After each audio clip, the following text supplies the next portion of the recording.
Hello everyone and welcome to today's overview on Reporting Sustainability Program Information, amendments to RPG 1 and RPG 3 Non-Authoritative Guidance. My name is Agustina Llambi and I'm here with Ross Smith, the Program and Technical Director. Thank you, Ross, for joining me to discuss this limited scope project that the IPSASB initiated in March 2022 and it was approved in 2023. Yeah, thanks, Agustina, for taking us through this new pronouncement today. I think it's really helpful for people to hear more about what the IPSASB is doing specifically in this project on sustainability, given the urgent nature of the issue and how strongly our constituents have indicated they want IPSASB to think more about reporting sustainability information in a public sector context. Thank you. Yeah, so particularly, as you mentioned, stakeholders want the IPSASB to be engaged, and we heard about that during the mid-period consultation. It was an urgent need that constituents highlighted for the IPSASB, telling the IPSASB that it needed to be engaged, and therefore the IPSASB looked at it existing literature and assessed whether there was something that constituents could use today. And with that, the highlighting literature was RPG 1 and RPG 3, which governments and public sector entities can apply. That's great, and using those recommended practice guidelines that the IPSASB's had in place for a number of years that relate to reporting outside financial statements and broader financial reports, or broader reports generally, feels like a really good approach in highlighting the existing general guidance and its applicability to sustainability. But it's also a pretty small step into the sustainability space. Is that all the IPSASB is planning to do? And that's a good point, and it's valid, but no, not at all. The IPSASB acknowledges the fact that sustainability reporting is broader than our recommended practice guidelines, that it requires its own guidance and looked further as to what is being done on the public sector, in the private sector, and other areas.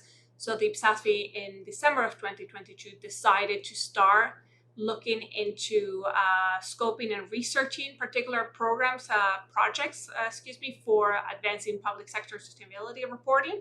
And with that, I will say stay tuned for more information come in June from the IPSASB, but there is a broader project.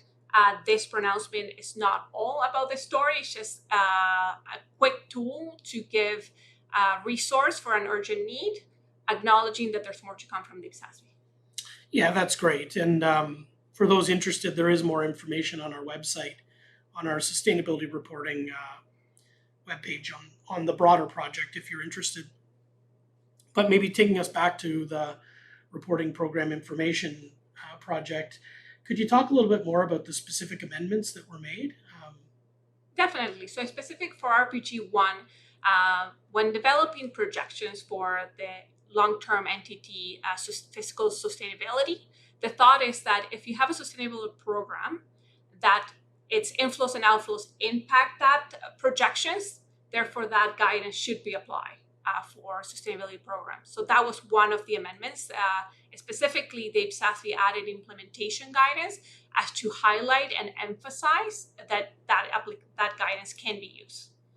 The second piece was on RPG 3.